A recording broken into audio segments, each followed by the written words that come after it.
Hey everybody, it's Christina Holloway here, and today we're talking about change.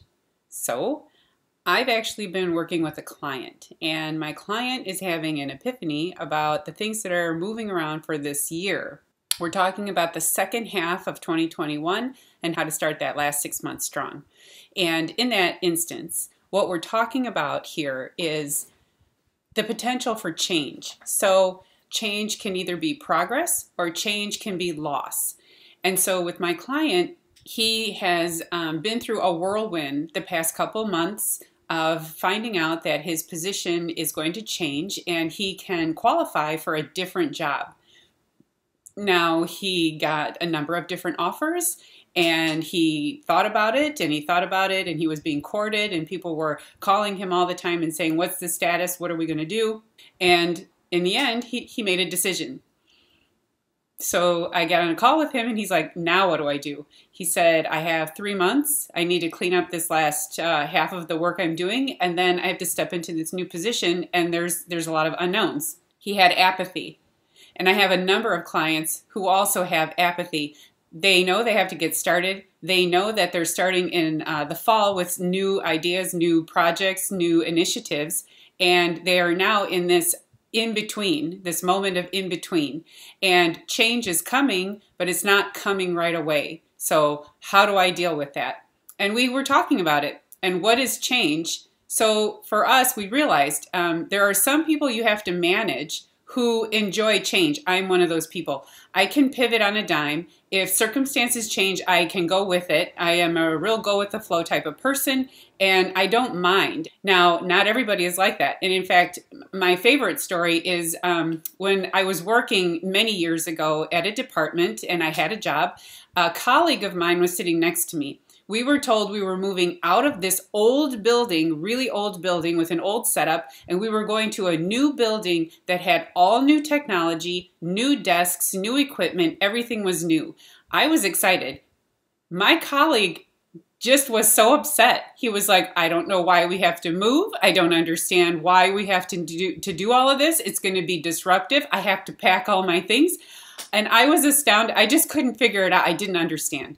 Because that's not me. Now, for him, he got comfortable. He liked all the things the way they were. It was disruptive for him to have to pick everything up and go into a new desk. It's a simple, silly metaphor, but it was true. It was a true experience. And that is when I learned I have to deal with this person in a different way because I did have to work with him. He was my colleague, and I wanted to be respectful of his space. So he didn't want things to move around. And you know, as soon as we got over there, he was like, oh, this is great. This is great. The whole process of change was difficult for him.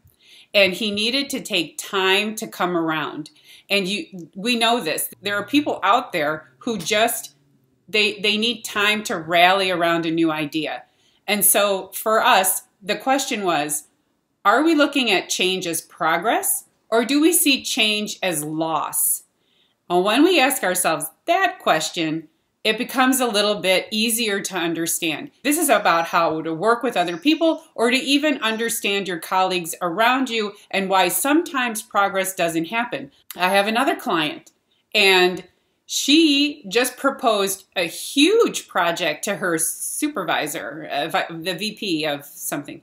And so she said, I have this huge project. We're going to do all this streamlining. We're going to do all of these changes. Everything is going to do great. And at the end, here's the bottom line. Here's how much money we're going to save by doing this. This is where we connect the project with the money.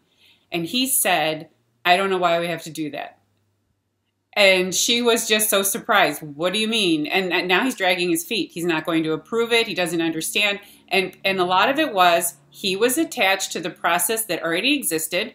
And for him, the old system was a reflection of the value he created for the business. He had a hard time coming around to this system needs to change. This information needs to be upgraded. And we're going to find missing information if we use this new program. So what did that mean for him? It was a loss. Change was a loss for him because it would eliminate his project. It would be a next iteration and it would uncover flaws that potentially he didn't want people to really see too obviously. For some people, they see change as a loss, either a loss in predictability, a loss in stability, or a loss in reputation, value, or a loss of control. So here we are, we're going to connect also, what is change connected to? How do we feel we're losing control? If we see change as loss, we also see change as loss of control of a situation.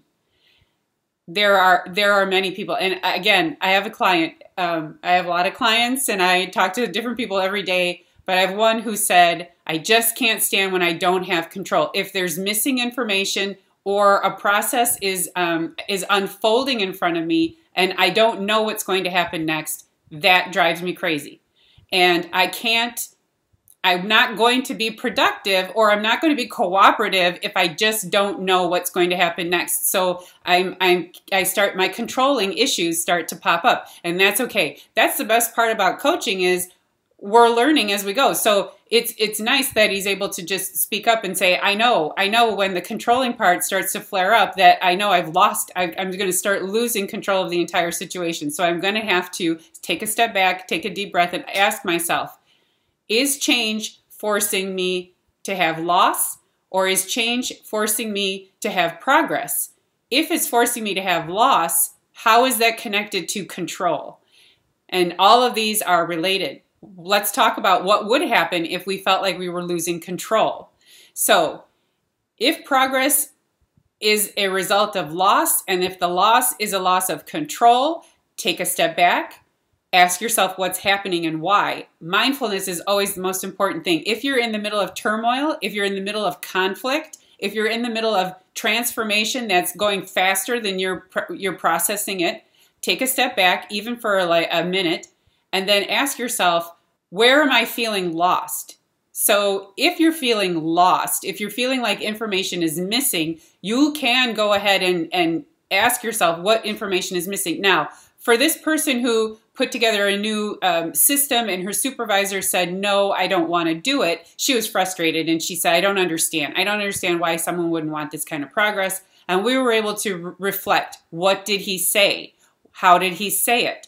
What was he getting at when he was talking to you? No, I don't want to do it, or he put up roadblocks. A little bit is going to show up as, oh, that's ego. And when that's ego, it means it's a loss because he's losing control over his own narrative. So go back, ask yourself questions. If you're interacting with other people, understand where they're coming from. What is their point of view? If it's a person who just can't come around to a change in circumstance, our departments are merging, our company is being acquired by another business, my desk is going from one building to the next. These are situational. These are very situational. This is a perceived loss of control. They didn't have control over the decision, certainly not, but they do have control over how the process unfolds for them. Let's review. We're talking about change and asking, is change progress or is change loss? And when we look at change as loss, we're asking ourselves, is this a loss of control? If it is a loss of control, take a step back and look at the circumstances and see where you can gain control, even in the smallest spaces, so you feel comfortable. This is about a person who doesn't accept change easily. Now, for those of us who accept change easily, we tend to also dive right in. Let me head right into that change and not ask enough questions. Do I know exactly how this is going to play out? Probably not. I don't care. So when changing desks, I was like, here's a big box, dumped all my stuff in there, and was ready to go. Did I know where I was going to go? No. Did I know who I was going to sit next to? No. Did I know anything about the new building? No. How am I going to get there from home? No. So, probably ask some more questions before you dive right in. You can be excited, new technology, new situation, something refreshing, something new, especially after a long year and a half. Something new and refreshing is exciting. It is going to be great.